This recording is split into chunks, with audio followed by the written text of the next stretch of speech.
Chers téléspectateurs, bonsoir. Bienvenue dans votre nouvelle émission Expression qui donne la parole à tous les acteurs de la civilisation négro-africaine. Et dans cette aventure, j'ai le plaisir d'être accompagné de Innocente Courant, professeur de lettres. Innocente, bonsoir. Bonsoir Paul. Souley Agara, professeur de lettres également. Souley, bonsoir. Bonsoir Paul. Aujourd'hui, nous avons l'honneur de recevoir Monsieur Laurent Owondo, romancier gabonais, auteur en tout cas de Au bout du silence. Merci. Bonsoir Monsieur Laurent Owondo. Bonsoir Paul. Merci d'avoir accepté notre invitation en dépit de votre manque de temps, de la distance que vous avez dû faire pour arriver là. Merci infiniment. Mais également, nous recevons aussi Monsieur Magloire Ambouré Bigman, universitaire. Et je vous invite tous deux à rester jusqu'à la fin de l'émission. Et lui, il participera à la première émission, tout comme on l'entendra dans la deuxième partie, présenter son concept, la cafritude. Laurent Owondo, auteur de Au bout du silence. Si vous le permettez, je vais vous présenter. Laurent Owondo, vous êtes gabonais, né à Libreville en 1948. En 1969, vous entamez des études supérieures d'anglais à l'université d'Aix-en-Provence. Études que vous poursuivez à la Sorbonne, où vous obtenez un doctorat de 3e cycle en littérature américaine, que vous enseignez à l'Université nationale Omar Bongo de Libreville depuis 1980. Vous avez aussi dirigé le Théâtre national de Libreville. D'ailleurs, en 2006, vous avez remonté votre pièce de théâtre, La folle du gouverneur, qui a été plébiscitée aux Francophonies de Limoges. Auparavant, en 1985, vous avez publié Au bout du silence. Et je découvre ce matin que vous aviez également une œuvre théâtrale non éditée, Misoko et les impurs. Puis il y a également un autre roman, La muraille, dans Revue littéraire 1976. Est-ce que j'ai oublié quelque chose, Monsieur Laurent Owondo? Non, pas grand-chose.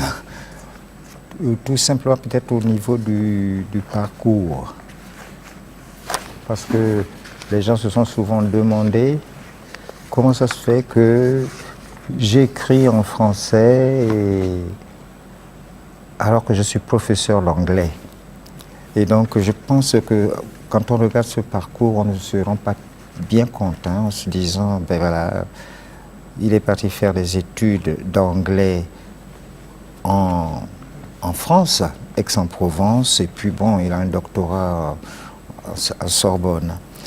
Donc je voudrais quand même dire que j'ai eu une escapade, une ouverture vers le monde anglo-saxon. Donc d'abord l'Angleterre et puis l'Amérique. Et c'est tellement important parce que ça m'a ouvert justement vers ce qu'on appellerait aujourd'hui les diasporas, parce qu'il y a toujours cette barrière de langue. Et c'est ma chance justement d'avoir choisi l'anglais, parce que ça m'a permis non seulement de découvrir le monde des Noirs américains, mais aussi les Caraïbes. Et voilà, donc c'est très important cette excursion qui a fait que bon, j'ai dû partir, faire ou des stages ou mes recherches justement aux États-Unis ou en Angleterre, où j'ai été justement en contact pour les besoins de ma thèse avec justement ce qu'on appelle aujourd'hui les Africains américains. Voilà. Et c'est surtout ça. C'est pour dire, bon, moi, mon ouverture sur l'importance que j'accorde justement au monde global noir, si on veut. Bien, merci Laurent Owondo. Au bout du silence, c'est le titre de votre roman, nous l'avons dit. Pourquoi ce titre? Pourquoi Au bout du silence? Le silence, d'abord, il est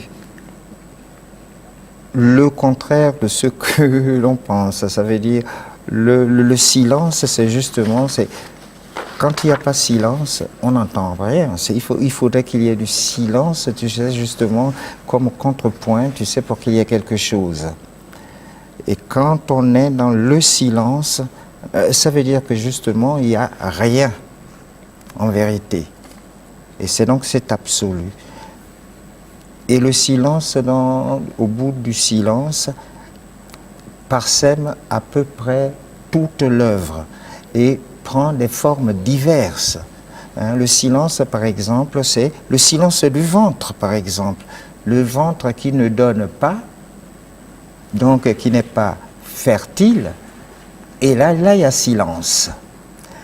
Le silence au questionnement, par exemple, quand on se pose une question et qu'on n'a pas de réponse, c'est ça. Donc le silence est divers, et je devrais même dire, ça devrait s'appeler au bout des silences. Et donc là, c'est ça.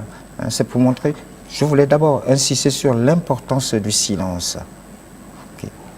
Le silence, justement, marque l'absence, justement, de réponse, du son, du bruit.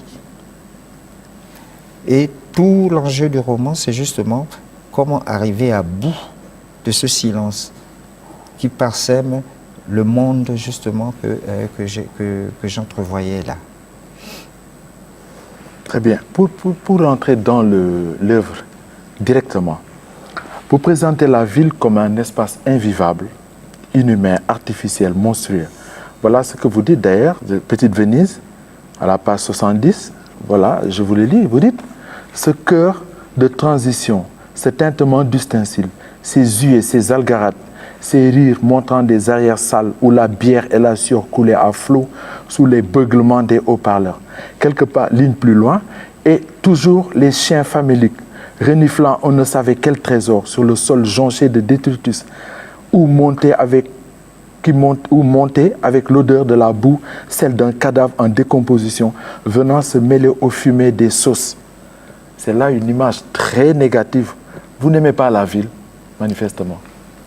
Non, c'est pas que je n'aime pas la ville, mais je constate que, de toute façon, la ville, c'est d'abord la violation de quelque chose. Et donc, à partir de ce moment, à partir du moment où la ville, justement, c'est une négation, justement, de ce que j'appellerais le village, et pas une violence inouïe,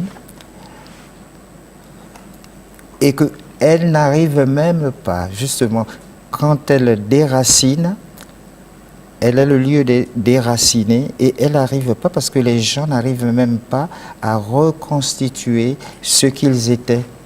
Je parle d'un cas précis. Les villes africaines, il faut le dire, et je parlerai de la mienne, jusqu'à elles sont connues pour leur saleté. Elles sont sales. Et on pourrait croire que, par exemple, tu sais, les Africains sont sales. J'ai dit, je ne connais pas plus propre qu'un Gabonais. Parce que quand je vais dans un village, mais le sol est peut-être... il n'y a pas de carreaux, c'est le sol en terre battue, mais c'est d'une propreté.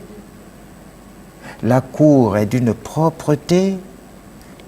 On sait là où il y a le fumier. Et tout d'un coup, ces mêmes gens qui ont vécu là, dès qu'ils se retrouvent justement transposés, ben, ils n'ont plus le fumier. C'est partout qui devient un dépotoir. C'est ce sens-là, c'est que la ville, c'est une espèce de... Elle est illégitime. Voilà. Elle est illégitime. Et ce n'est pas que je ne l'aime pas.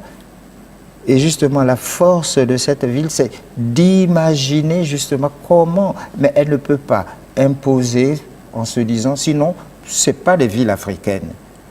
Quand je suis à Libreville et que je me balade du côté du bord de mer, ça c'est une vitrine. C'est vraiment une vitrine. Mais ma ville, c'est quand je remonte hein, et c'est comme ça que je quitte le bol de mer et que je commence à aller dans les quartiers, et bien c'est là où je retrouve la ville, Libreville. Ok. Et bien souvent, ce que je vois, c'est magnifique parce que je vois. Mais c'est un jardin. Même les bas-fonds, quand on regarde, c'est cette persistance justement qui couvre justement, heureusement qu'il y a ça qui arrive à couvrir cette misère. C'est beau, belle vue d'ailleurs, tiens, on dit belle vue chez nous. Et pourtant, quand on y regarde de près, hein, mais vu de haut, c'est magnifique. C'est vrai, c'est vrai. Vous avez quelque chose à dire là-dessus, Soulé? Cette peinture réaliste qui présente l'insalubrité, qui caractérise les villes africaines, cette pollution multiforme, pollution sonore, pollution, tout même l'air, l'eau, à Petite Venise, figure un peu calquée sur l'oxymore là, Petite Venise. Est-ce derrière cette peinture, on n'a pas une espèce de dénonciation de la mauvaise gouvernance? Ben, automatiquement. Il y a une faillite quelque part. Bien sûr, ouais. À partir du moment où les gens qui se retrouvent là, c'est pas parce qu'ils sont forcés. Ouais, ils sont forcés. Donc, ils sont forcés. Ouais. Ou bien c'est pas par l'exode rural, parce qu'il n'y a rien à faire là-bas. Ils préfèrent justement, parce que même s'ils sont dans un bas-fond et qu'il y a des coupures, mais au moins en appuyant, ils peuvent avoir les images de télévision. Ok, mais c'est pourquoi? Mais pourquoi? Parce qu'on n'arrive pas à les garder là-bas. Et dans le cas de cette œuvre-là, si mon personnage se retrouve là où il est, mais c'est parce que justement, on a détruit son village. Et donc, automatiquement, c'est là où peut venir Mais oui, il ne se retrouve pas là parce que, bon, ben, écoute, c'est mieux là-bas, c'est de force. Par contre, moi, je ne vois pas dans cette description de la ville une dénonciation. Parce que Laurent Owondo, quand je constate l'écriture, quand je constate ce que je reçois, hein, je vois Laurent Owondo comme un moraliste, quelqu'un qui fait une peinture sans complaisance des mœurs de son temps. Mais je ne sens pas dans son expression un jugement de valeur. Je ne sens pas une remise en question. Je ne sens... En tout cas, je pense que c'est, n'est-ce pas, après l'euphorie des indépendances, il y a le désenchantement. Et Laurent Owondo nous propose, n'est-ce pas, ici, des perspectives d'avenir. Qu'est-ce qu'on peut faire pour ne pas être à Petite Venise? Qu'est-ce qu'il faut faire pour profiter de Rédiwa? Qu'est-ce qu'il faut faire pour être à Libreville en étant en harmonie avec ce qu'on est? Et moi, je perçois, n'est-ce pas, ce message comme... en général, les romans africains ne proposent pas de solution. Ouais. Mais moi, je sens une solution Au bout du silence. Oui, sauf je ne la propose pas. Pareil, c'est pour ça que je suis d'accord avec la dénonciation. D'accord. Ça veut dire... Et là, même si je mets la peinture, mais c'est que c'est dommage qu'il n'y ait plus Rédiwa. C'est dommage qu'on n'écoute plus. Mais c'est dommage qu'il n'y ait plus le village. Oui. Mais c'est dommage que la ville soit celle-là, que soit l'équivalent de Petite Venise. C'est déjà ça. Ça veut dire, évidemment, ça peut être mieux. Oui, ça peut être mieux si toutefois, quelqu'un comme Anka, à l'image des autres jeunes Africains, met l'accent sur les valeurs traditionnelles, s'accroche aux valeurs traditionnelles. Moi, je dis que la solution, c'est la tradition, c'est la culture qui est le soubassement, n'est-ce pas, qui permettra à ces jeunes de s'en sortir, même dans Petite Venise. Oui, mais seulement, mais seulement dans le cas d'Anka, où est sa tradition? Oui. C'est justement là le problème. C'est que où est sa tradition, justement? Si c'est la tradition, c'est le grand-père. Oui. Parce que c'est bien. Qu'est-ce qu'il a fait? Qu'est-ce qu'il fait de cette tradition? Quel est l'héritage, justement? Je pense que pour beaucoup d'Africains, on est tellement sûr, on ne met pas en question. On a un héritage africain. qui est notre tradition, elle est quoi? On ne la questionne même pas. Oui. Or, c'est la possibilité qui est donnée à Anka, c'est que justement, n'ait pas reçu son héritage africain, celui qui doit revenir de son grand-père, sur un plateau. Oui. C'est là où il y a la possibilité, justement, de questionner, où il y a le questionnement, parce que son héritage africain, c'est une construction, un cheminement personnel. Personnel, oui. Vous avez entendu l'opinion des trois sur la ville et il me semble que vous avez écrit un article dans lequel vous avez une lecture particulière de la ville, en tout cas, tout au moins de Libreville, ou alors par rapport au bout du silence. Par rapport au bout de silence, je ne vois pas tout de suite le rapport, je ne pense pas. Parce que la principale, ce qu'il faudrait retenir de cet article, qui est présenté en prélude à une forme de présentation de tout ce qui va se faire en relation avec la littérature gabonaise, le numéro spécial,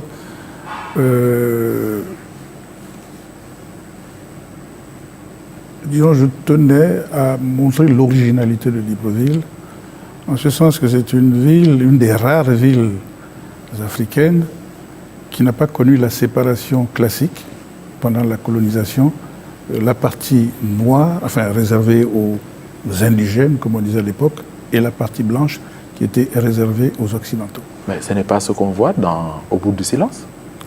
C'est pour ça que je dis que oui et non, puisque justement Libreville ne se caractérise pas par cette séparation-là. Au bout du silence, on peut penser que c'est cela, mais puisqu'il y a des quartiers de favorisés et de défavorisés, ça c'est difficile. Alors que pendant la période coloniale, un blanc, comme on disait, vivait dans le même quartier que les Africains. Donc si le quartier était présenté ou dit défavorisé, le blanc était capable de vivre dans ces...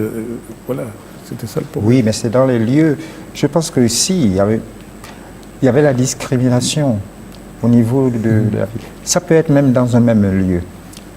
Je prends l'exemple, on va dans une boucherie. Ah oui, ça, c'est automatiquement, il y a un coin est très bondé où il y a les Africains qui doivent acheter pas plus qu'un pot-au-feu. C'est exact. Et de l'autre côté, et vous allez voir, hein, il n'y a que des blancs. Là, ce sont les rôtis, etc. Et certains noirs, la discrimination se faisait. Certains noirs, justement, privilégiés, qui pouvaient se permettre de s'acheter un rôti de veau ou je ne sais pas quoi. Donc, la discrimination, elle était là. Même quand un blanc est dans le quartier. Et ça, mais on le voyait. C'était quand même la reproduction tiens, la maison coloniale. C'est pour ça qu'il y a la maison coloniale typique, c'est là où il habite. Ça ne va pas être la même concession. Et on retrouve cette caractéristique aujourd'hui, c'est qu'à Libreville, vous avez, à côté de la Villa Cossu, mais la hutte est juste à côté. Et donc, je ne vois pas. C'était une autre forme et elle continue aujourd'hui, sauf que, écoute, à l'époque de la colonisation, c'était le blanc. Aujourd'hui, ce sont les gens qui ont, par rapport aux pauvres, qui cohabitent, effectivement, aujourd'hui aussi. Et c'est d'ailleurs qu'on s'étonne en se disant, ils sont dans des quartiers avec des villas de luxe, mais qui sont où on y arrive avec par des routes qui sont complètement défoncées, mais où les pauvres souffrent, mais eux, évidemment, ils sont dans les voitures, ils y vont dans leur villa de luxe, effectivement, et là, Magloire a raison, qui sont dans les quartiers. C'est vrai. Oui, Magloire, vous voulez ajouter quelque chose? Oui, dans ce sens, alors, parce que le problème de Libreville, disons, dans le cas de la ville, est particulier. Il y a une forme de violence qui vient d'être rappelée, vécue au quotidien par les populations. Mais ces populations ont-elles la capacité de supporter, de passer outre cette violence. Parce que ce qui est dit là va très loin. J'ai entendu des personnes âgées d'un certain âge, enfin qui sont même plus vivantes, me dire effectivement que certaines denrées étaient réservées aux Occidentaux. Le même occidental habitait dans le même quartier que vous, mais il y avait préséance et le droit de payer. On m'a parlé d'haricots, il paraît que c'était recherché. Eh bien, vous ne pouviez pas les payer. Ou alors il fallait être citoyen français. Ça va même plus loin. En 68, je vous dis bien, en 68, au lycée Mbal, c'était une chose tout à fait entendue. Il n'y avait pas de bagarre entre les deux communautés. Qu'à la sortie, il était au lycée, il peut vous le dire. À la sortie de classe, pendant les vacances, sans problème, les Noirs, sortaient par la même porte. Les Noirs étaient d'un côté et les Blancs de l'autre, la poignée. Sans histoire, il n'y avait pas de guerre. C'était une chose entendue. Il y avait une séparation de fait, en fait. De fait, oui. Très bien. Qu'on ne notait pas, malgré tout. Les populations n'avaient pas conscience peut-être de ça. D'accord. Si vous le permettez, je voudrais parler encore de Magloire. Parce que, voilà, dans la revue Notre Librairie que voilà, il dit, c'est Notre Librairie de juin 1991, il affirme qu'il constate la part accordée au silence dans la littérature gabonaise. Et il y a comme exemple Elonga, qui signifie la mort, le séjour des morts, dans le parler omiéné. Il y a aussi Ainsi parlent les Anglais, qui nous met en présence des gens qui ne sont plus. Donc, voilà, qui sont silencieux. Il y a un autre roman, Le crépuscule des silences. Et puis, il y a Au bout du silence. Pourquoi cette littérature du silence? Pour des gens, pour des auteurs qui désirent être publiés. Ça me paraît un peu paradoxal. Voilà pourquoi je pose cette question. Oui. À lui, à vous d'abord, comme à lui. Et surtout pour refléter la civilisation de l'oralité. Oui. Mais justement, j'aimerais bien savoir pourquoi Magloire, quand il pose la question, tu sais, qu'il développe un tout petit peu, comment il voit ce silence. Parce que moi, le silence, comme j'ai d'ailleurs commencé par l'esquisser, ce n'est pas du tout, parce qu'on entend le silence, ça veut dire, bon, ben, c'est la fin de la parole. Mais on l'entend comme ça, c'est l'absence de parole. Or, pour moi, c'est un tremplin. C'est à partir du moment où qu'on peut espérer, c'est du silence que germe quelque chose. Et que parfois, il faut, je pense qu'on ait trop de bruit, justement distrait, et que ce n'est pas, et que par moment, il faudrait justement revenir quand on a besoin au silence, parce que bon, ben, on crie, on hurle, que finalement, bon, ben, ça ne veut rien dire. Et que c'est beaucoup plus silencieux que justement, rien de plus silencieux que un brouhaha, je ne sais pas quoi. Non seulement c'est silencieux, ça veut dire qu'il y a l'absence de sens, ouais. Voilà. C'est pas seulement l'absence de sens, mais c'est d'une violence. Donc pour moi, le silence est automatiquement un appel à la fécondité, justement, de la parole. C'est parce que, justement, c'est insupportable qu'il faut absolument que quelque chose sème. Et donc, c'est même indispensable. Il faut le silence. Je pense que notre civilisation, justement, de l'oralité, souffre de ça. Ça veut dire qu'on aime tellement que il n'y a pas ce retour, tiens, que je retrouve sur ce masque, que j'aime beaucoup, le masque gabonais du Sud. Il n'y a pas cette espèce de retour sur nous-mêmes, hein, qui fait que, bon, la pensée, tout simplement, elle n'est pas audible. Hein. Il faut ça, juste. C'est dans ce sens où il y a le silence. C'est parce que c'est insupportable pour Anka. C'est parce que c'est insupportable pour Kota. C'est parce que c'est insupportable pour Nindia. Tous sont victimes du silence. Et donc ici, évidemment, c'est dans un sens romanesque. Il ne faut pas le prendre dans le sens tout simplement, disons du dictionnaire, le silence, c'est absence de parole.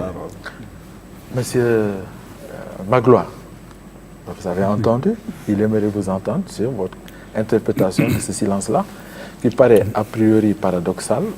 Silence pour des gens qui désirent être publiés. Écoutez, cet article-là, il date de 91, ou 89, je vous dis tout de suite. À l'époque, il n'y a pas 15 romans gabonais. Et je me demande même s'il y a une trentaine d'ouvrages d'imagination. Donc, rien que ça, déjà, par rapport à ce qui se faisait ailleurs, au même moment en Afrique, je pense que le silence a une manière de... la répercussion, oui. On le ressent à travers cette production qui est vraiment squelettique. Je dis d'ailleurs que la littérature gabonaise se porte bien, puisque, il faut le souligner, lorsque le roman de Laurent Owondo paraît, il n'y a pas 10 romans gabonais, il n'y en a pas 12, 10-12. Alors je faisais comprendre ceci à mes étudiants. En tout, j'ai dit, écoutez, ne vous découragez pas, parce qu'ils prenaient cela comme quelque chose de... comme s'il y avait quelque chose d'atavique, de proprement négatif, qu'on n'était pas capable de produire. J'ai dit non. Ailleurs, pour qu'un roman soit distingué, il en faut peut-être des centaines. Au Gabon, au bout de 10 romans, il y en a eu un qui a été... parce qu'il a été primé, on ne le dit pas souvent. Il a été primé à Dakar. Et il a été, jusqu'à présent, tout le monde reconnaît que c'est l'un des romans de loin les plus accomplis sur tous les plans qu'on a. Mais je me semble bien qu'à cette époque, et ça continue, c'est une caractéristique propre au Gabon, un élément qu'on retrouve au Gabon. Il y a des choses entendues. On n'exprime pas. On n'exprime pas. Tout en voulant exprimer. C'est entendu. La personne commence à s'exprimer et puis s'arrête. Vous pouvez penser que la personne a peur de parler, mais pour elle, c'est une chose entendue. Vous connaissez la suite. C'est efficace, ça? Je ne peux pas dire que c'est efficace, mais c'est une manière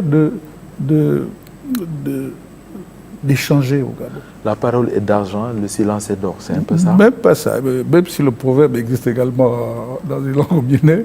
Ah oui? Oui. Très bien. Et l'homme sicando. Très bien. Voilà. Mais c'est une manière de se comporter au Gabon. On ne dit pas tout. On vous donne on commence, on a son propos, on le tient un moment et puis on s'arrête. Silence, pourquoi également? Tous les faits les plus importants qui concernent les Gabonais n'en parlent pas, en général, dans leurs ouvrages. Le coup d'État de 64 qui a marqué tout le monde. Vous n'en entendez pas parler pendant des années.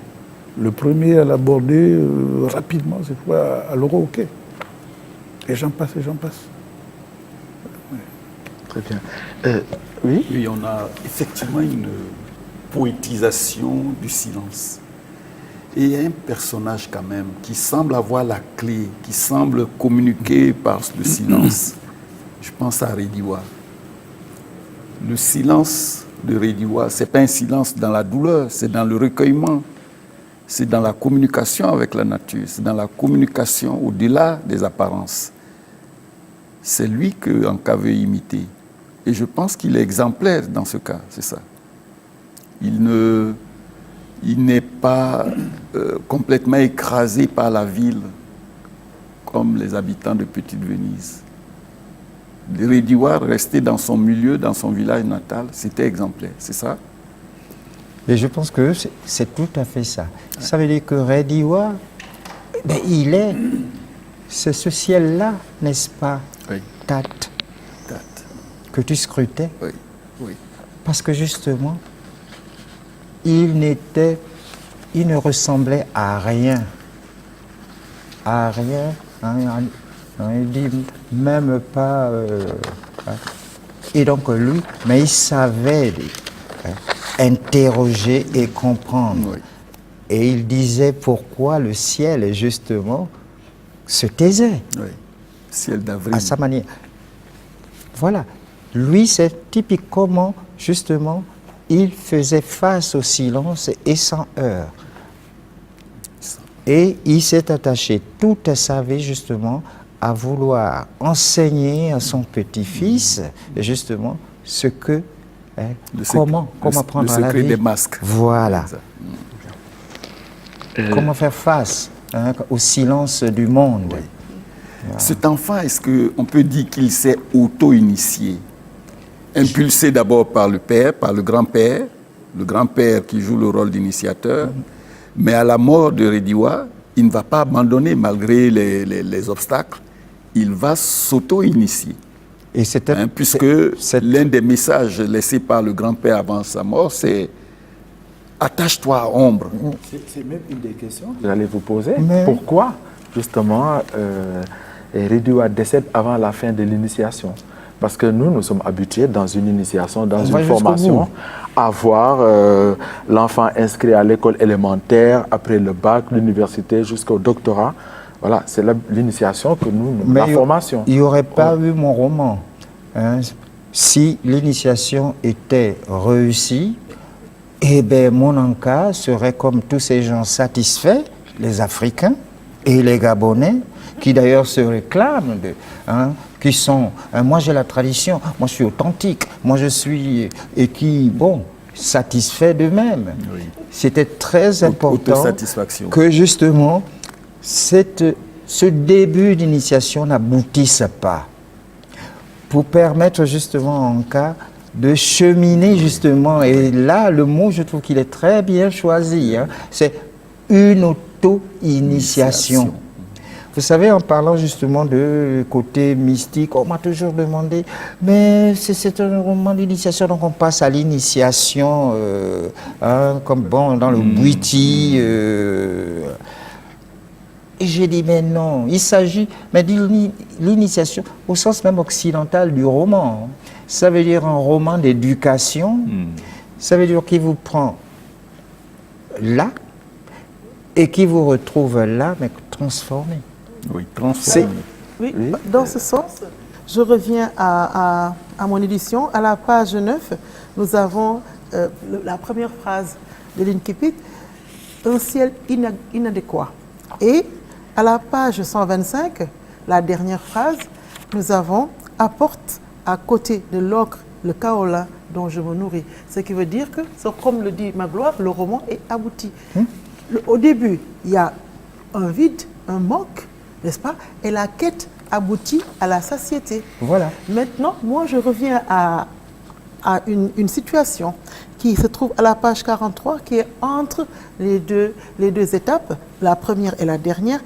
Et là, vous nous parlez du fromager et de la rivière des Gros Galets.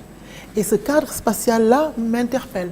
Je voudrais savoir à quoi correspond le fromager et que veut dire la rivière de Gros Galets. Vous avez répété tout le temps. Tout Ouais, le temps. page, ouais. Ben oui, parce que tout cela se passe justement dans l'univers de Rediwa, dans l'univers du village. Ok?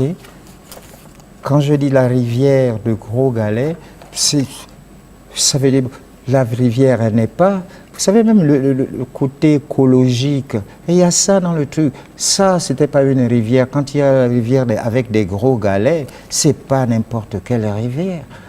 On n'y crache pas. Parce qu'elle est habitée. Elle est pleine de génie. Donc on ne la salit pas. C'est elle qui produit la nourriture. Et les voilà. hommes, ils vont pour pêcher. Et qui vont, et c'est un village de pêcheurs. Voilà. Et donc, qui se jette, une rivière, elle se jette, on peut imaginer, c'est dans un paysage de mangrove, avant de se jeter à la mer, qui nourrit. Et donc, c'est très, très, très important. Et c'est uniquement le paysage, justement, du village. Ce n'est pas que j'idéalise, mais c'est ça. C'est là où il y a l'origine de quelque chose. Il y a des valeurs africaines. Et là, on peut trouver Pourquoi je dis la rivière de Gros Galet? Mais aujourd'hui, hein, je dirais, mais si seulement on continuait à avoir peur quand on passe devant une rivière et qu'on la voit couler si pure avec la mousse, et bien une génération avant nous, la génération de Rediwa, et on nous apprenait qu'ici on ne crache pas. Et c'était une leçon d'écologie. Oui, Tout à fait. Quant Fromager.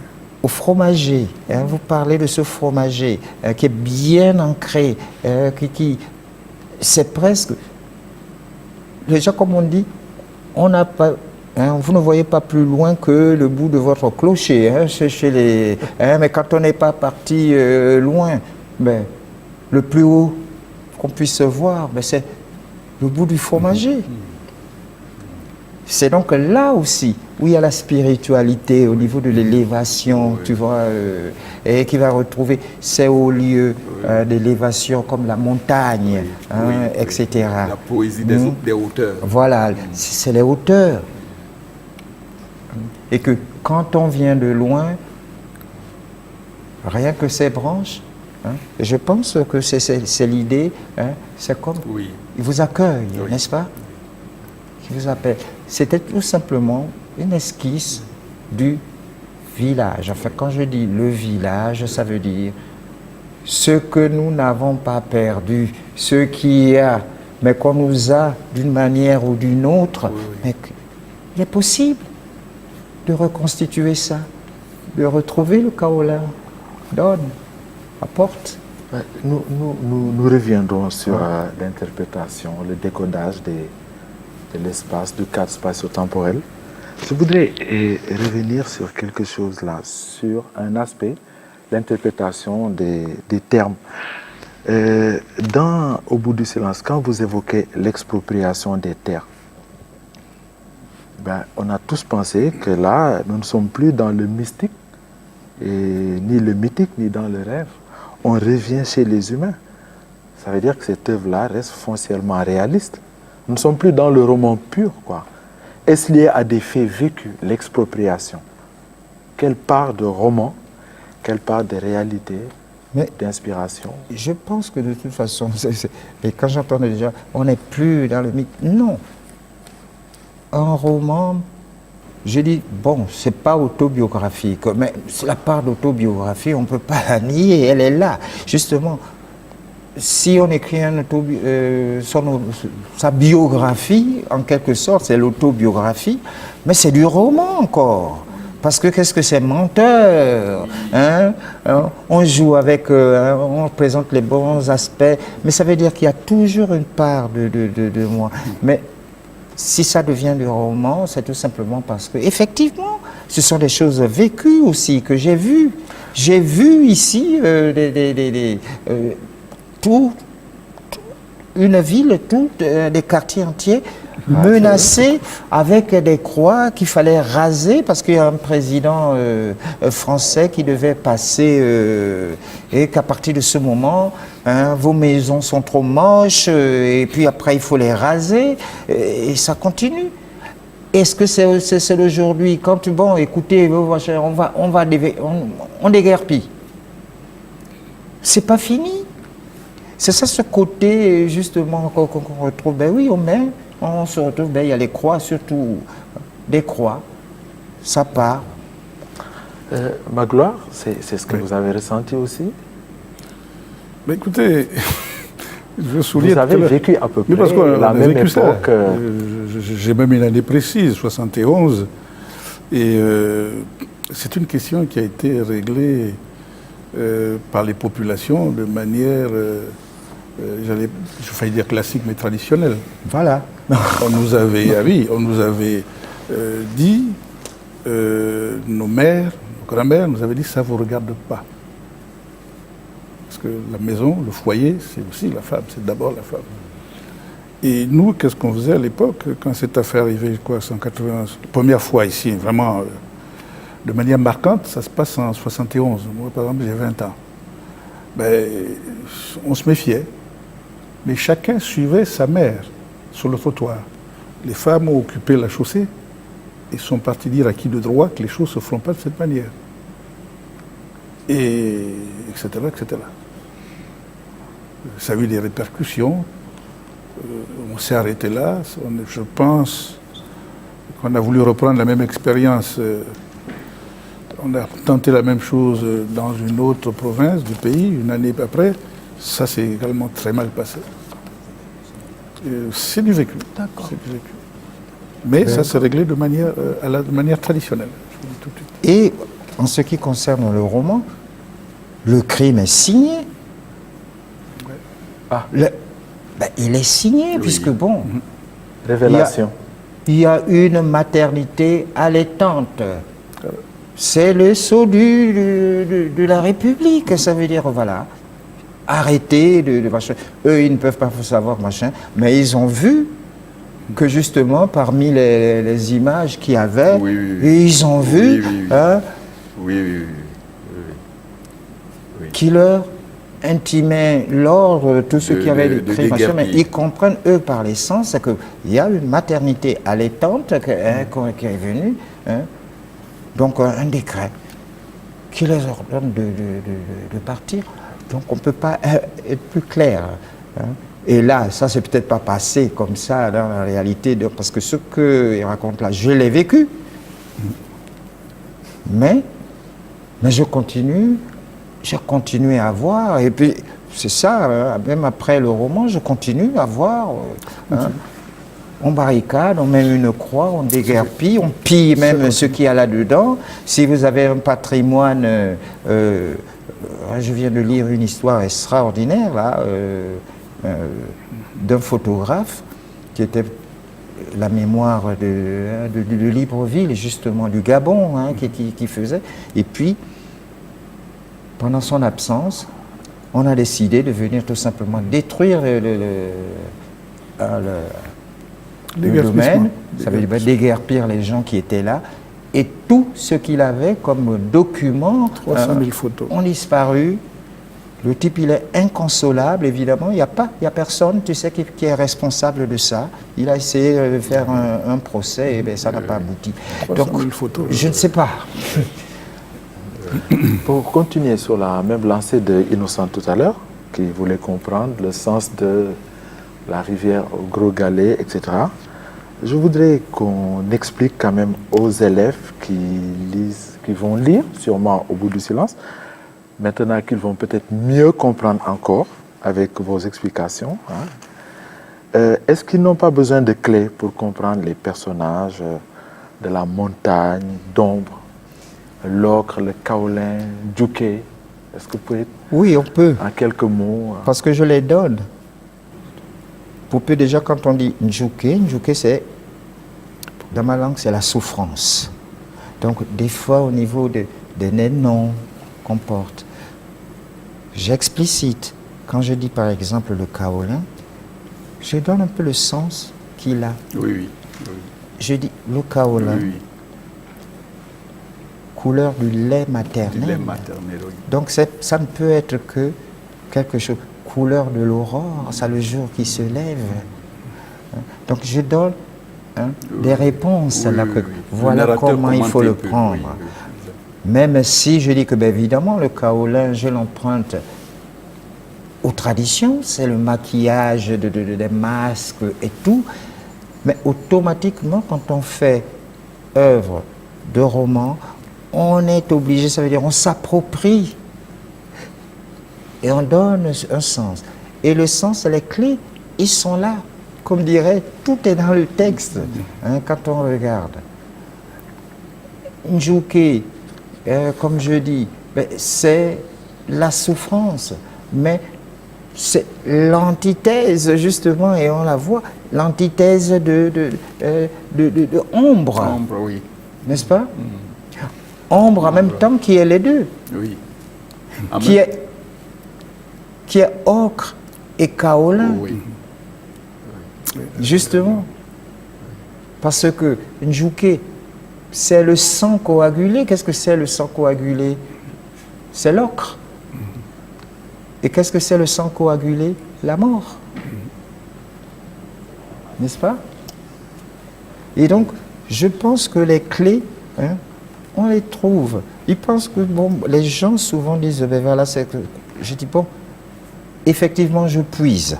Ça, je puise au niveau de la tradition. Hein. Même quand on dit la rivière de Gros Galets, c'est pas pour rien qu'il y a des galets. Parce qu'on m'a toujours raconté que, par exemple, quand on ramasse un galet, il y a des gens, des femmes surtout, qui ont ramassé tout simplement un galet en disant oh, quelle jolie pierre elle est pensée. Ils l'ont ramené chez eux. Et puis voilà, il s'avère que voilà, ils ont ramené chez eux un génie. Et voilà qu'on doit faire des cérémonies parce que voilà, le génie, hein, c'est une danseuse de ceci et que bon. Et l'image, donc, dans mon récit, mes récits à moi, hein, dans ma tradition, moi qui ai vécu justement hein, dans un milieu où on faisait venir des conteurs, et que ce n'était pas du tout hein, comme, bon, tiens, pour un retrait de deuil, qu'est-ce qu'on organise? Eh bien, un conte. Alors, je constate que il y a une lecture, même si nous avons des explications de Laurent Owondo, nous avons une lecture plurielle, ou bien des lectures. Autant, moi, je vois dans ce roman une proposition, je vois dans ce roman des perspectives d'avenir, des solutions. Monsieur Soulé voit de l'engagement. Peut-être les autres liront et verront qu'il y a d'autres messages.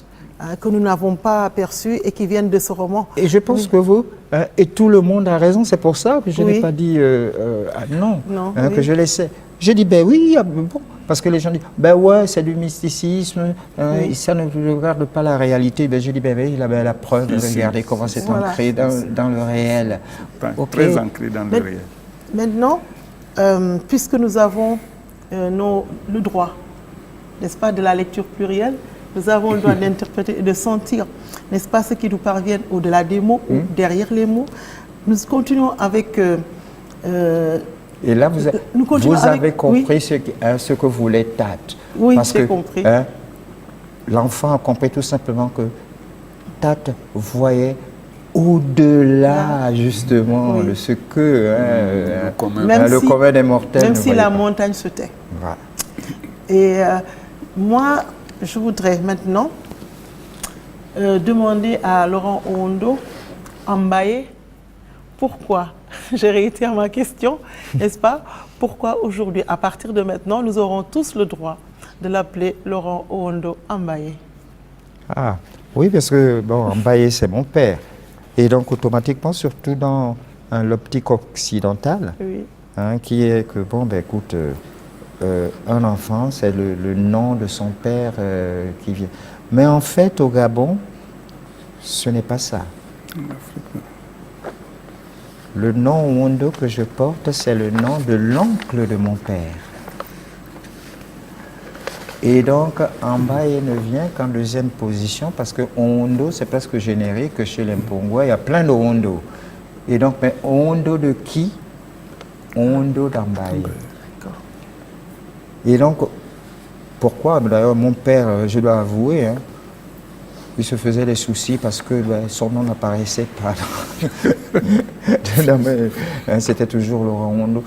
C'était tout simplement aussi le contexte de ce pays. Que quand on était un enfant de notable, souvent c'était, ben voilà, fils d'eux, et puis c'est la clé, on va te... Et donc j'ai tout fait, tout simplement, pour que, bon, Owondo ne soit pas, Ambaye ne soit pas... ok.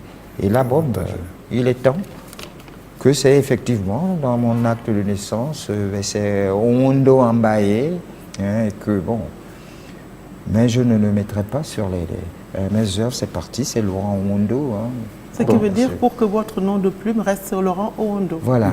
Mais est-ce qu'en parlant de vous, nous avons le droit de dire Laurent Owondo Ambaye? Ah oui, oui. Il y en a d'ailleurs dans ma famille. Hein. Et comme vous voyez. Très bien, monsieur. Très bien. Laurent Owondo Ambaye. Oui. Il y a quelques semaines, notamment le 8 mars, c'était la journée des droits des femmes. Est-ce qu'elle n'aurait pas été choquée par l'image de Ninja, heureuse d'avoir été brutalisée, battue avec violence par son époux Kota? Est-ce normal de traiter ainsi une femme?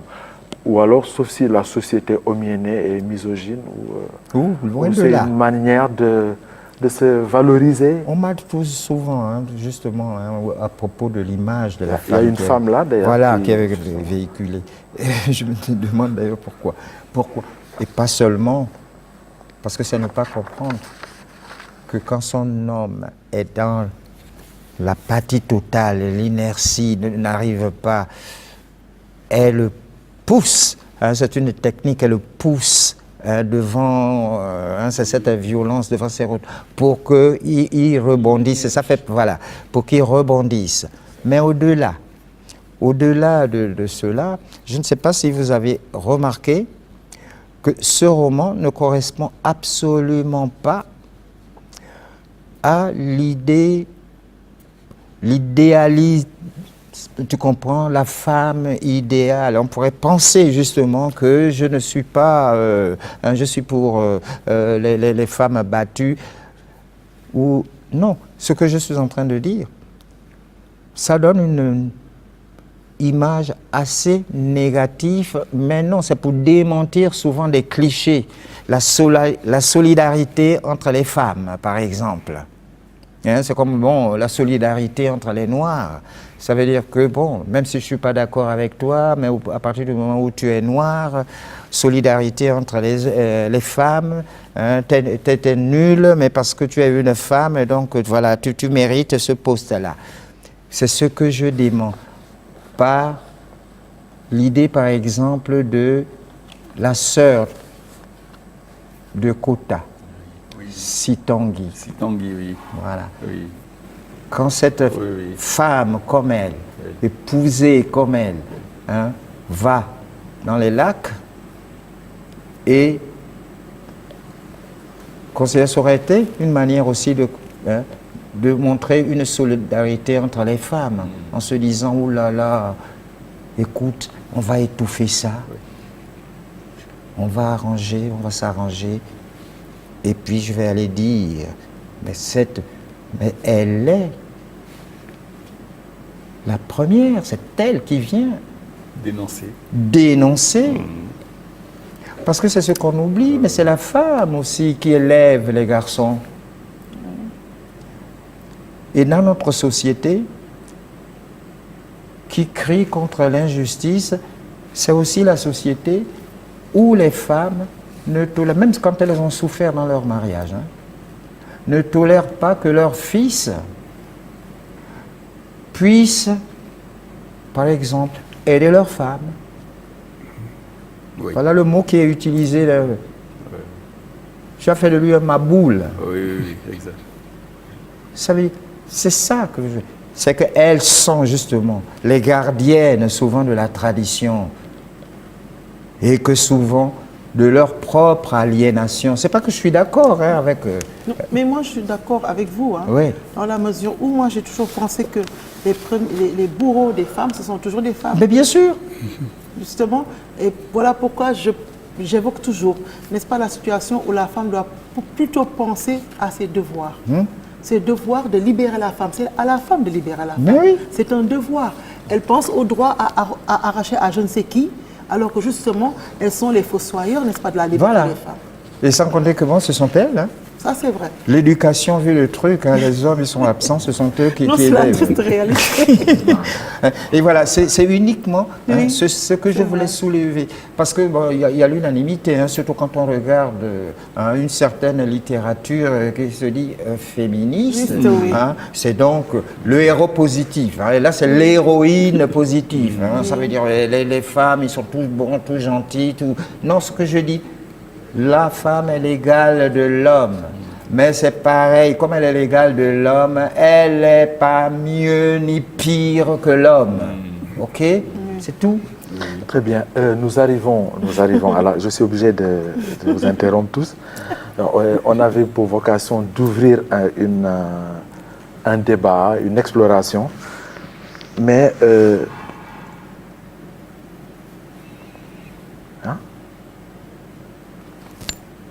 D'accord. Oui, j'avais une question. Aujourd'hui, monsieur, juste la dernière question. Aujourd'hui, en 2018, si vous deviez réécrire Au bout du silence, qu'est-ce que vous changeriez? Justement, je suis étonné. En quelques mots, parce que nous sommes à la Je fin suis de la étonné première que partie. justement, parce que c'est pas que après tant d'années, ben, je retrouve certaines choses qui sont d'actualité. Qui sont là d'actualité, et comme on venait de parler, et donc je ne sais pas.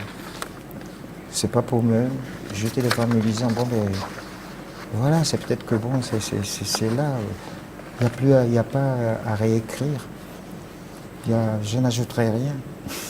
Bien. Merci, monsieur Laurent Owondo. Malheureusement, S'il nous te plaît. arrivons à la fin. Nous sommes obligés de passer à la deuxième partie de notre émission. Et justement, tout à l'heure, j'espère que vous allez rester avec nous jusqu'à la fin. Et tout à l'heure, je n'ai peut-être pas présenté suffisamment monsieur Magloire Ambouré Bigman, qui est resté, et qui va rester jusqu'à la fin d'ailleurs, pour nous parler de son concept. En fait, il est venu pour ça, mais on a voulu qu'il participe à ce débat-là, ce décodage Au bout du silence. Monsieur Ambouré Bigman, vous êtes venu nous parler également de cafritude. Hein, voulez-vous... Vous êtes déjà, je pense qu'on va passer sur la présentation, vous êtes universitaire. Hein, vous êtes là aujourd'hui pour nous parler d'un concept, la cafritude. Qu'est-ce que c'est néologisme? La cafritude. Écoutez, avant de vous parler du néologisme, je vais faire la liaison. À la question que vous posiez à Laurent Owondo de savoir si ce qu'il pensait de son œuvre une trentaine d'années après, je peux faire la liaison en disant ceci. Laurent Owondo a écrit une pièce en 90 ou 91, La folle du gouverneur. Et dans La folle du gouverneur, la même problématique se retrouve. On a affaire à un enfant qui voit la femme du gouverneur, le gouverneur blanc assassiner tuer son mari, elle est folle. Ce jeune garçon a des problèmes également, enfin des problèmes. Un parcours qui n'est pas structuré peut-être de manière classique. Il est hanté. Voilà.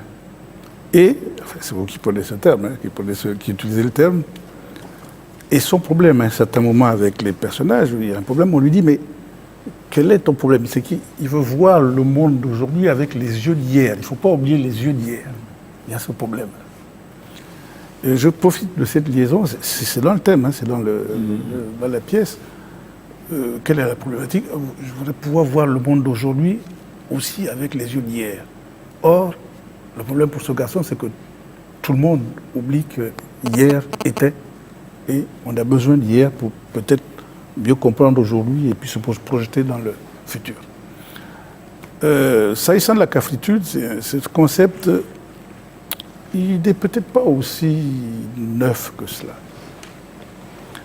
Je dirais même que beaucoup de gens pas mal d'écrivains, pas mal de chercheurs, des gens comme Chikayo Tamsi, se sont beaucoup rapprochés de ça et j'en passe. J'ai même découvert il y a quelques années que quelqu'un au Cameroun parlait de sa poésie, parlait de l'afritude. Mais la nouveauté, me semble-t-il, l'élément qui fait ressortir donc ce concept, c'est qu'en fait, je demande ceci, je propose ceci. Les artistes africains ont tout intérêt à manier à utiliser le matériau tiré de la tradition. Parce qu'on a affaire à des Africains qui se réclament, ils disent tous, oui, la tradition, on la connaît, mais ce n'est pas vrai. Ne serait-ce que pour évacuer toutes les traditions qui pourraient être, entre guillemets, négatives, c'est-à-dire peu adaptées au contexte actuel. Si une tradition peut vivre et s'adapter au monde, c'est une tradition qui dure. Il ne faut pas oublier que la tradition est, si vous voulez, le vecteur visible de la spiritualité chez un individu. Aucune société n'a pu être, en se coupant de ses racines, en clair, de sa spiritualité. Il n'y a pas de religion sans spiritualité. Toutes les grandes religions au départ, vous avez une forme de spiritualité, une spiritualité particulière qui se distingue d'une autre, qui va amener à la religion. Et la meilleure manière de percevoir une société en plein mal-être, c'est lorsque vous voyez que les dogmes qui se dégageaient au départ, qui sont nés, qui ont été façonnés par la spiritualité et qui ont mené à des croyances acceptées par tous, ces dogmes ne sont plus respectés. On comprend tout de suite qu'une société ne peut pas tenir. Alors le problème pour nous en Afrique, c'est que,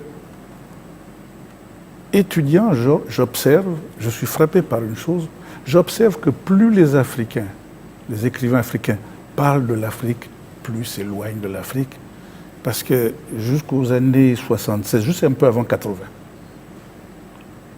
il n'était pas de bon ton. Tout le monde préférait éviter de s'appesantir sur les traditions africaines. Je ne devrais dire pas tout le monde. Des gens comme Olympe Bellikenum ont toujours été constants, etc. C'est pas pareil. Et paradoxalement, les gens avaient comme honte. Ça faisait rétrograde. Ça faisait attardé. On biaisait avec les traditions. Et le cas le plus emblématique, c'est celui de Nkrumah. Qui ici, il y a une vingtaine d'années, quand il est arrivé, j'ai eu à discuter longuement avec lui. Il a reconnu que ça n'allait pas. Et chez Nkrumah, on lui faisait comprendre qu'il ne pouvait pas cracher sur les traditions africaines comme il le faisait, en affirmant des choses qui ne tenaient pas. On n'a que tout souffert de ne pas avoir assez pensé. Penser, c'était rejeter nos traditions. Lui qui était fils de chasseurs traditionnels, fils de chef de chasseurs traditionnels. Vous comprenez? Je peux revenir après oui, j'aimerais à ce sujet-là au néologisme tout à l'heure. Vous interpeller d'ailleurs. Ça veut dire, si je comprends bien, que finalement, la cafritude, oui, c'est la puinée de la négritude, du mouvement de la négritude. Ah, c'est sûr. Bon, maintenant, d'accord. Non, attendez. Finalement, je crois comprendre que Senghor, qui a été cofondateur du mouvement de la négritude et qui a prôné le concept de l'ouverture et l'enracinement, a donc échoué. Il a échoué pour que vous relanciez un nouveau concept. Non, ce n'est pas un échec. C'est pas un échec. Il fallait des gens comme Senghor. Parce qu'à leur époque, c'était pas, la lutte, entre guillemets, ne se situait pas sur le même plan. Il leur fallait, eux, dire au monde que l'homme noir était identique aux autres, avait une histoire, etc. C'était ça. On ne reconnaissait pas, on déniait à l'homme noir en général une forme d'antériorité. On partait du principe qu'il fallait, l'homme n'avait pas le choix. Si je comprends bien, oui, la négritude, c'est l'affirmation des valeurs culturelles du monde noir. La cafritude prend, n'est-ce pas, prend racine dans la négritude pour explorer d'autres horizons concernant la valorisation des cultures pour lesquelles l'Africain a l'habitude de laisser de côté ce qui est important et puis qu'il a peur, qu'il a honte comme Kourouma de cracher. Mais aujourd'hui, je pense qu'il n'y a plus cette épée de Damoclès sur la tête de qui que ce soit pour s'affirmer et se positionner par rapport aux traditions. Mais je constate que le problème des Africains, c'est que l'Occident a réussi à lui faire comprendre que tout ce qui est noir est satanique. Tout ce qui est nègre est impur. Tout ce qui est noir est sale. Ce cliché du nègre paresseux, malade, toujours en colère, et ce cliché du nègre qui est toujours quémandeur. Mais ce cliché a la vie dure. Hein. Parce que tout simplement, moi quand je vis avec les jeunes gens, je pense que c'est cette génération-là qui nous montre ce que sera l'avenir de l'Afrique. Mais les jeunes Africains, ils ont honte de dire qu'ils aiment leur tradition. Les jeunes Gabonais, je parle des jeunes Gabonais, les jeunes Gabonais ne vont pas affirmer devant tout le monde, n'est-ce pas, qu'ils dansent le beauty. Ils ont honte. Ah, là, ils seraient fiers de dire, je prie pour dire, je vais à la messe. Quand on va à la messe, on est quelqu'un de bien. On n'a pas honte de le dire. Mais on a honte de dire qu'on est initié. On a peur de dire, on a peur d'être regardé comme quelqu'un de sale, d'attardé, en affirmant devant tout le monde qu'on respecte les religions traditionnelles africaines, qu'on respecte la religion de sa culture. Ça, je l'ai constaté. Encore plus cela, n'est-ce pas, par rapport à l'apparence physique. Tout ce qui est africain est pauvre. N'est-ce pas, pour paraître comme il faut être en costume, en cravate. Il faut avoir des souliers vernis. Si on a ses sandales, son petit pan de village, ah là, on est tout de suite rejeté comme un malpropre. Et c'est tellement présent, présent dans l'imaginaire de cette jeunesse-là que je pense qu'ils ont définitivement tourné le dos à l'Afrique. Et nous sommes les parents de ces enfants. Nous sommes responsables de cette situation. Si nos enfants nous haïssent, si les enfants haïssent ce que nous sommes, c'est parce que nous avons failli. C'est très facile, c'est trop facile de dire tout simplement, oui, les Africains ceci, oui, la tradition. Mais nous-mêmes, la tradition, nous ne l'aimons pas. Nous ne l'aimons pas. Je pense qu'au final, hein, moi j'ai compris qu'ils sont en train de prôner une sorte d'africanité décomplexée. C'est ça? Décomplexée. La question que j'aurais bien aimé poser, parce que nous arrivons à la fin. Ce que je voudrais comprendre, c'est de dire à tout le monde, à qui veut entendre, que toutes les traditions du monde se valent. Aucune culture n'est supérieure à une autre culture. Ce n'est pas parce qu'on est en pagne qu'on est misérable. Ce n'est pas parce qu'on est en cravate qu'on est un homme bien. Très bien. Pourquoi? Parce que moi, quand je vois ça m'attriste fortement. N'est-ce pas? Des jeunes gens qui sont fiers de dire « Ah, moi, je ne parle pas la langue. » Après, on sera fier de parler anglais. On sera fier de parler français. Et ce qui est drôle, je ne parle pas seulement du Gabon, dans les pays d'Afrique où j'ai été, quand quelqu'un fait une faute en français, oh là là, tout le monde est choqué, tout le monde est indigné. Et la personne même, voilà. Mais quand quelqu'un fait une faute dans sa langue maternelle, c'est normal, ça ne dérange personne. Parce que cette langue, elle est méprisable. Il ne faut pas la valoriser, il ne faut pas l'aimer, il ne faut pas la parfaire. Ce n'est pas grave si c'est n'importe quoi. Mais le français, attention, c'est une belle langue. Je suis obligé malheureusement de mettre fin à ce débat. J'aurais aimé que chacun puisse s'exprimer. Nous sommes obligés de passer à la dernière partie de cette émission. Ah. Non, le cafre, il était esclave. Le cafre, il était méprisé. D'accord? Et maintenant, je parle des esclaves en Afrique. Vous ne m'avez pas laissé expliquer ce que je n'ai pas compris. Bon, d'accord. C'est à dessein que je prends le terme cafritude. Oui.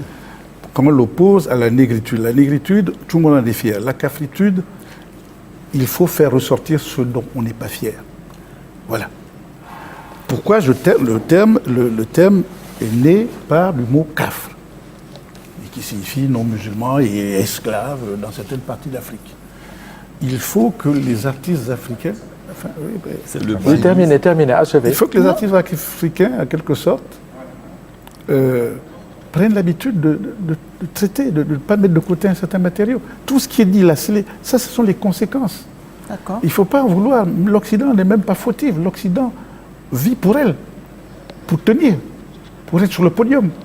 Donc, elle a, à juste titre, elle essaie d'inculquer ceci. Nous, de notre côté, en face, parler un peu des moyens, voilà, des voies à suivre. on a notre tradition, Voilà. nos traditions qui nous permettent d'être nous-mêmes, nos racines. Mais nombre d'écrivains, les plus connus, les personnes à qui on donne le plus la parole, vous disent les racines, c'est s'enfermer. Comme si on avait déjà vu, parce qu'un arbre a des racines, il n'a pas de branche pour s'ouvrir au monde. Voilà le problème. Le livre dont il est question, que j'écris par rapport à cela, pose les questions tranquillement. Ça, c'est l'écume, les conséquences. Ce n'est pas Très bien, merci, monsieur. Ma chronique, c'est sur les esclaves en Afrique. Alors, il y a quelque temps, un organe de la presse américaine, n'est-ce pas, a fait un reportage sur...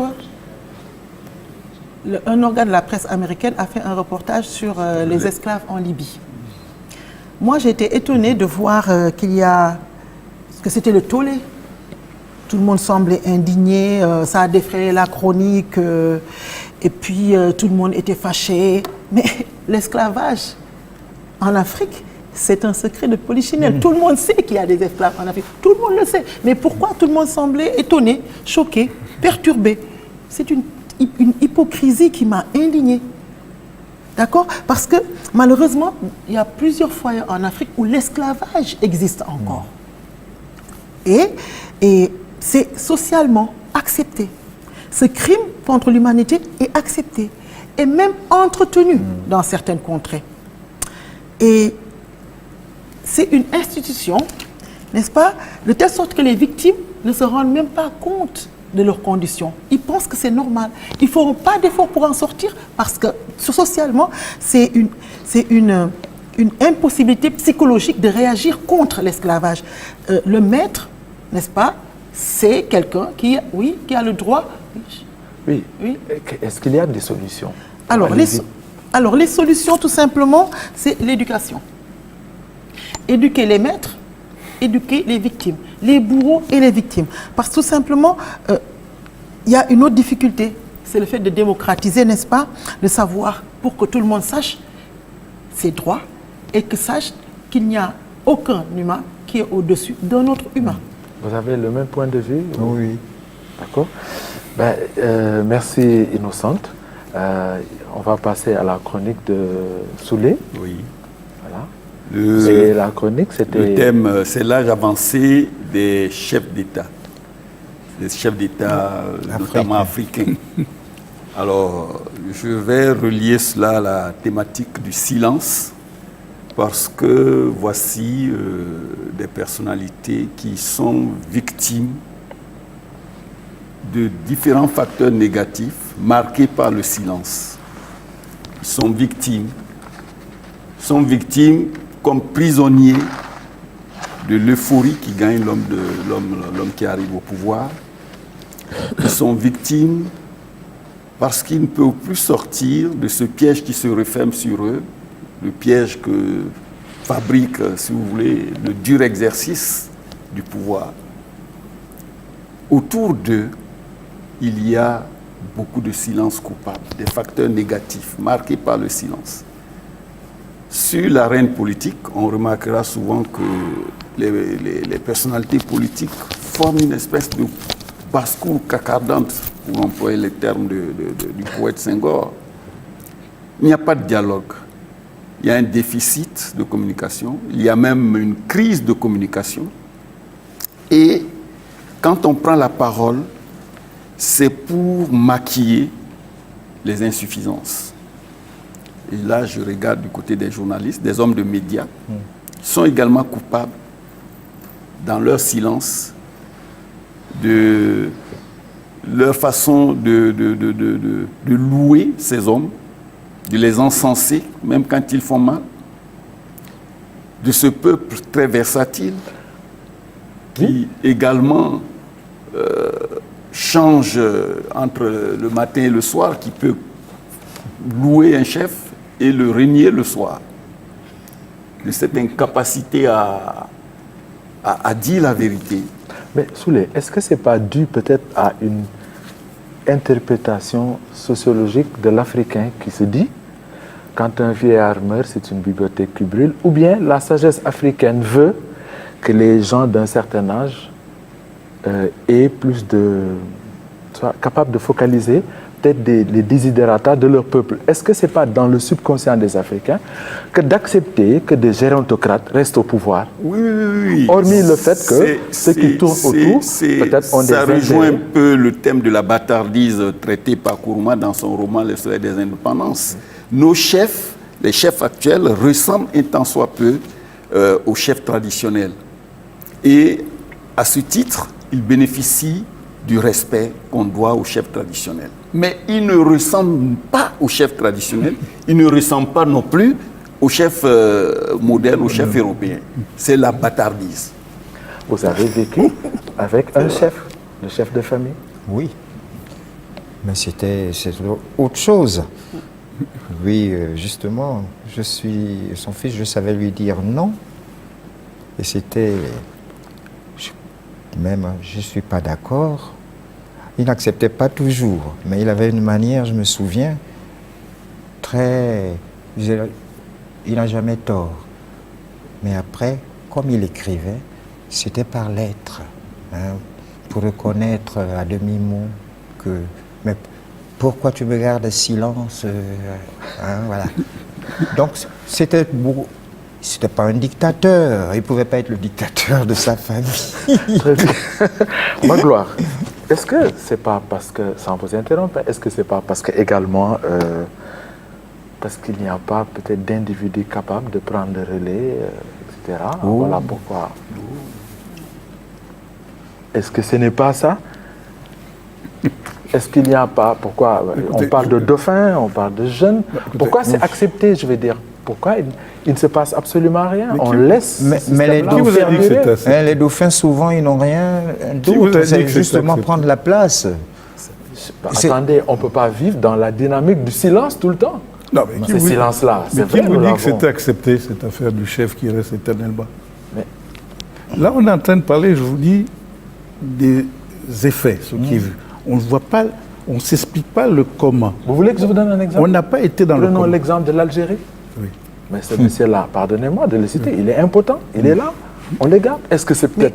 je ne sais pas moi, prenons le cas de certains, des soi-disant, ou même pas des soi-disant, pères des indépendances qu'on a laissés presque séniles. Mais qui les a laissés presque séniles? Mais justement, c'est ce que j'ai dit. Le problème, c'est que vous parlez... Voilà, je vous dis, vous voyez ce qu'il y a. Oui. Les conséquences. Les conséquences. Mais vous ne voyez pas ce qu'il y a avant. Voilà. Très bien. Vous savez très bien, écoutez, c'est pas moi qui le dis. Il a fait des études, il a enseigné en Angleterre et aux États-Unis. On ne l'a pas dit, puisqu'il a été à Hamilton College aux États-Unis, à Mesley Art School, il me semble. Bon. Donc, il connaît très bien quelqu'un comme... Jean Thomas. Non, l'auteur du portrait de Dorian Gray. Boris. Le portrait de Dorian Gray, l'auteur. Oui, le nom enfin, va me revenir. Même dans cet ouvrage célèbre, il vous dit, les choses sont claires. Vous savez très bien que l'image, oui. Le méchant n'est jamais puni. Le bon n'est jamais récompensé, ou très rarement. La réalité de la vie, que ce soit en famille, en société, ou au niveau des nations, c'est la loi du plus fort. Il y a des forts et des faibles. Tout part de là. Tout le reste, là, sont des conséquences. On ne parle que des conséquences. Au départ, tout part de là. Il y a des forts et des faibles. Des gens qui aident certains à devenir forts et d'autres à être toujours plus faibles. Et à partir de là, on a l'impression que le faible... Mais moi, je sens beaucoup de pessimisme. Hein? Je ne pense pas... Mais ce n'est pas du pessimisme, c'est la réalité. C'est pour cela que je vous dis que lorsque je vous parle de cafritude, je vous dis, mais il y a des alternatives. Le problème, on a trop pris l'habitude. Le titre de mon ouvrage, c'est... vous voyez, le titre là, vous l'avez, je ne sais pas si ils ont tenu compte. Oui, montré. Pourquoi la cafritude? Une alternative aux théories postcoloniales, etc. Bon. le problème est celui-ci. On dit le peuple X accepte. Mais qui vous dit que le peuple accepte? Mais Magloire, qu'est-ce que vous voulez qu'on vous dise? Mais Si le peuple ne réagit pas. Dans les cas des pays que vous avez cités, qui permet à ce groupe de gens qui maintiennent quelqu'un qui n'est plus en état d'être là. Mais c'est l'extérieur. Tout à l'heure, mais enfin, C'est l'extérieur. Bah, c'est pas les gens non. Les gens ont commis l'erreur. c'est pas un peu trop facile. C'est trop facile. Mais non. Chaque fois Moi, que je ça pense va que mal, on pointe le chaque doigt fois que sur ça va les mal, autres. alors qu'on collabore avec ces Et c'est gens-là. ça. Mais C'est chaque trop fois que ça facile. va mal, ce On sont pointe le eux. doigt sur les autres. C'est nous. Est-ce que Non, c'est non, pas, non. est-ce qu'il n'est pas Attendez, temps attendez. Ça qu'on ne se va pas, regarde c'est dans nous. une glace Non, à non, la non, maison non, non, et qu'on arrête de pointer du Non, doigt non, les oui, autres? Mais oui. Lorsque, attendez, vous m'avez pas laissé finir. Oui, laissez Vous développer m'avez pas laissé. l'argument. Les choses, c'est pas de manière manichéenne, mais il ne faut pas sous-estimer les forces en jeu. Il ne faut pas sous-estimer les forces en jeu. Nous sommes d'accord. Vous savez? Mais les forces en jeu, c'est surtout les intérêts. Voilà. Les gens qui ont Il y a affaire à des- quelque chose. il y a des parce que c'est lobbies. pas le. On parlait des plus forts. C'est pas le type justement sénile là, qui est fort. C'est pas lui. C'est tout simplement, Exact. il est Ce qui est maintenu derrière. par toutes Exact. qui ont intérêt justement. Oui, Mais oui, voilà. C'est- Et puis c'est tout. Voilà. Exact. Et on C'est a ça. tort de penser dire que. Et des on fois même, accuse il est X, Y. prisonnier. Non. Oui, exact. Il est prisonnier de. Il y a des de forces ces- extérieures. Les prisonniers, il ne faut pas les voir comme des Oh. fautifs, ils sont également prisonniers. Ils sont Carrément. également prisonniers. Ils D'où- traînent des casseroles Oui. et il faut les protéger. D'où le recours, pas le retour, le recours à son passé, à la réalité, à prendre conscience de la réalité d'un enracinement qui est plus ou moins pervers, etc. Mais comment est-ce que cet enracinement va se passer? Comment est-ce que ça va se dérouler? Le retour Comment est-ce qu'il le faut retour faire à pour... la source, aux oui, sources. oui, comment est-ce qu'il faut faire pour revenir aux sources, pour retourner aux sources? Pour retourner aux sources, il faut parler de tout ce qui s'apporte à nos sources, les bonnes comme les mauvaises, entre guillemets. Pour pouvoir Parler- les questionner, pour pouvoir Parce les. que, Ah ben oui. non, oui, parce que je veux vous dire Que ce une chose. soit- Mais- Vous n'en êtes ceci va- peut-être pas conscient. Oui. La plupart des penseurs, la majorité des penseurs, des intellectuels qui parlent pour notre continent, on ne voit que la mousse. On les autorise à parler parce qu'on ne connaît pas les textes fondateurs ou qui ont fait qu'on les accepte à l'extérieur. Je pourrais citer des noms Oui. un par un. Et on donne l'impression, puisque ce sont ces gens-là qui parlent, qui s'expriment, on donne l'impression que ce qu'ils disent, la voie qu'ils préconisent, qu'ils proposent est la bonne. Non. Pour la plupart, ils vous disent ceci. Les choses ne peuvent pas changer en l'état. Je pourrais citer des noms très célèbres de gens. Preuve à l'appui. Les Bembe et tout le reste. Il dit qu'il faut composer. Achille. Il faut accepter. Oui. Vous avez d'autres, un autre, je peux vous prendre un exemple, pour vous donner un exemple, qui s'offusque qu'un chef d'État lui demande de rentrer, de défendre tout ce qui a trait à la francophonie. Il s'offusque. Mais il n'est pas comme ça qu'il faut se poser la question, nous, Africains. Mais Nous, c'est- on doit se Mais- poser mais- la question mais- de savoir mais- pourquoi c'est lui, à lui, qu'on pense et pas à un autre. Parce qu'il a posé tout par le passé, incline à faire croire qu'il était prêt à cela et parce qu'il a déjà posé des actes allant dans ce sens. C'est Mabankou, c'est la Mabankou question. qui a refusé Si vous le l'invitation. citez, Oui, et je il le n'est pas cite. seul. Je le cite, c'est Mabankou qui a refusé Pourquoi l'invitation de Macron. Mais c'est une façon de dire non. D'autres ont refusé le prix Nobel. Mais non. C'est une façon de dire non, de Non, montrer. dis pas non.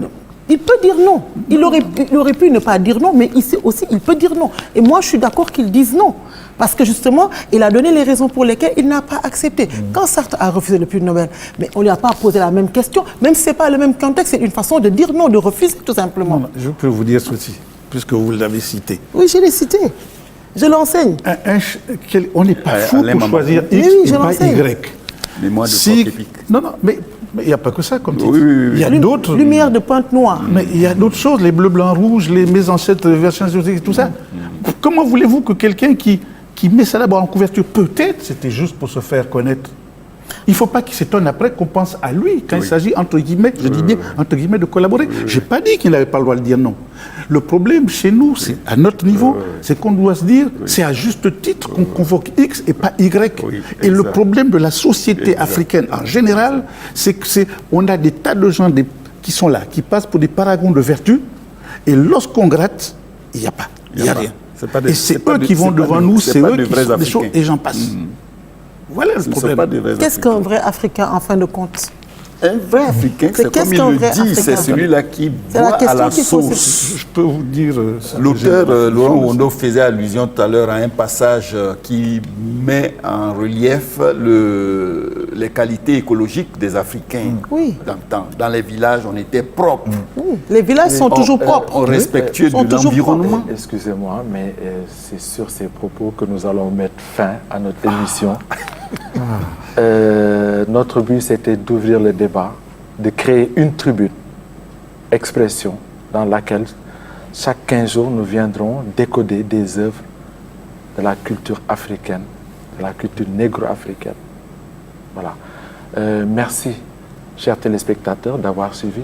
D'abord, avant les téléspectateurs, merci Laurent Owondo. C'est un honneur que vous nous avez fait d'être venu rester avec nous pendant toute la durée de l'émission. Merci également à M. Magloire, qu'on a senti aujourd'hui en verve et qui va sûrement continuer à nous expliquer beaucoup de choses concernant son concept.